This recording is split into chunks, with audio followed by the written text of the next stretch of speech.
Hi, everybody, and welcome to another Bite-Sized Branding, where we cover off a subject in branding in 5 minutes or less. My name is Bernard from Ucidity.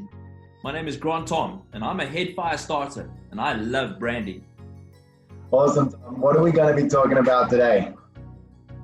Well, today we've had a lot of clients ask us, how do you go about choosing the correct agency for your type of company? And I think we should need to unbundle that in 5 minutes. So Bernard, when you're ready, let's hit that clock. Let's do it. All right.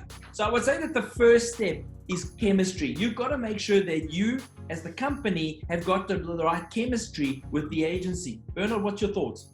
Yeah, definitely. I think a personality fit definitely has to be there, and they have to understand kind of the feel that you're trying to drive towards. I think it's extremely important that you have a good personality fit, that you can really converse with each other and be able to get on each other's bad side when you need to, be able to be raw with each other, because you have to be critical. This is the brand that you're building, Well, you've got to like each other. Yeah. Okay. Number 2, experience. You've got to know that they've got the experience to carry out the job that you're requesting. Definitely. Some kind of history back there. A little bit of meat behind them, a little bit of success behind them. They've done it before. They play with it. It's not always a yes or no though. If they definitely know the passion and the vision, that can also lend a lot to executing a really great brand. Fantastic. Now this comes to the point number 3, process. Now experience comes from process. What are the processes they should follow? Look, I think process is extremely important. Something like a project management tool, locking in weekly meetings or bi-weekly meetings, ensuring that there's some kind of process management in there, whether they use a Google Drive sheet, project management tool, some kind of transparency to know that things are going to be executed to certain deadlines. And then filing and file structure. It might sound ridiculous, but for us it's huge, because not always the same designer in an agency is going to be working on a project. Or you might come out of the blue and need a logo in a particular format. You want to know that they're right there, ready to go, and they have all the files ready. Not trawling through a maze of complexity just to execute a logo. That's super important for us to get something turned around nice and quick. And then number 4, you've got to know the ability of the team. You've got to know the ability of the team, of the skill set that they have. What's your thoughts? Definitely. I think as a team within the business, you should also be connected to everybody within that business. So anyone that's going to have a touch point on your brand should also have a touch point somewhat with you. So you can share that vision, that passion, that energy for this brand that you're about to create. Or else it just starts to feel a little bit disconnected. Like a key thing with my agency is every single one of my team who works on a project gets a touch point with the client. Because then they get to feel the client and what they really, really want, and that energy is what's needed in order to make sure something's executed correctly. And the very next point that you lead yourself into is culture, because your team has got to have the culture to meet the brand. Because if you don't have the culture, you don't have the understanding of their clients, customers and clients. So very, very important. The next one on top of that one is deliverables. Yeah, the deliverables. You got to make sure that you identify in the early stages, what is it that the outcome that you're going to focus on? What needs to actually come through from this relationship? And how do you measure that as a successful execution?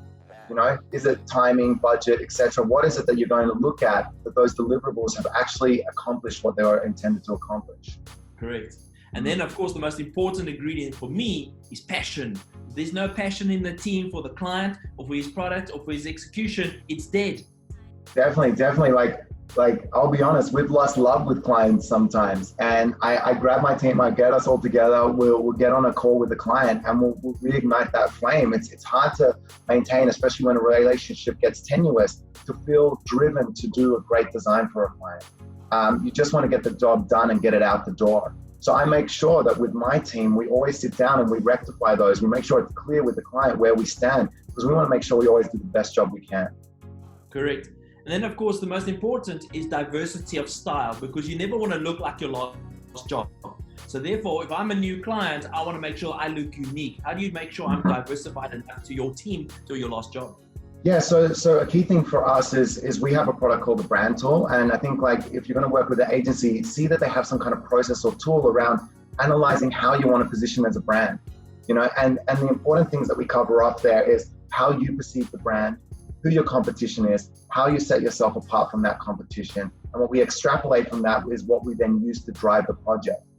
the most important part of that is that the team really gets to, insert themselves into the brand, and that's what they get from the brand tool. And then the last point, of course, is price.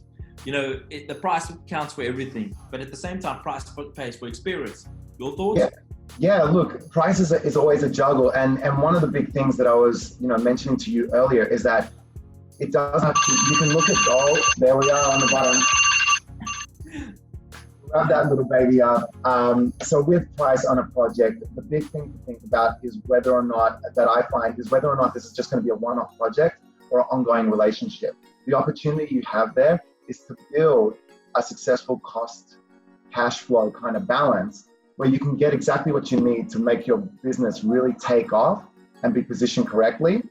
And if you can build that with a brand, ongoing products, services, and build an ongoing relationship, they can often be a lot more flexible with the cash flow in order to help assist your business to get everything it needs. So instead of thinking just like one-off projects, think about the whole project and see where you can then negotiate an opportunity to do something ongoing with them, which helps with their cash flow and yours. So it's mutually beneficial. I think my 30 years of experience being in branding is that when buying cheaply always ends up being expensive buying in the long run. So don't buy cheap in the beginning. And the biggest expense we have, which we often neglect, is time. If you're spending way more time negotiating this project, trust me, it's cost you way more than that extra couple of $100. Like the time you can't get back. That's where we get back to understanding chemistry, the experience, the diversity of style, the culture, all that type of stuff comes in the workshop with you to work it out. Guys, there we are. We've just unbundled how to choose an agency in 5 minutes. A very complex subject, but at the same time, very, very important to every single client out there that has a business that needs to now take it to the next level. So reach out to people like us. Let us hear your questions. Let's hear your demands and requirements, and let us talk about it on the show. Yeah, and we did cover that off really quickly. So if you have any specifics that you want us to drill into, give us another little question and we'll put together another video to help really nut out the differences between, when you're making that choice for another agency. Bernard, it's been fantastic. Thanks very much. Pleasure, to the guys out there, don't forget to send the questions. Until next time, see you. See you later.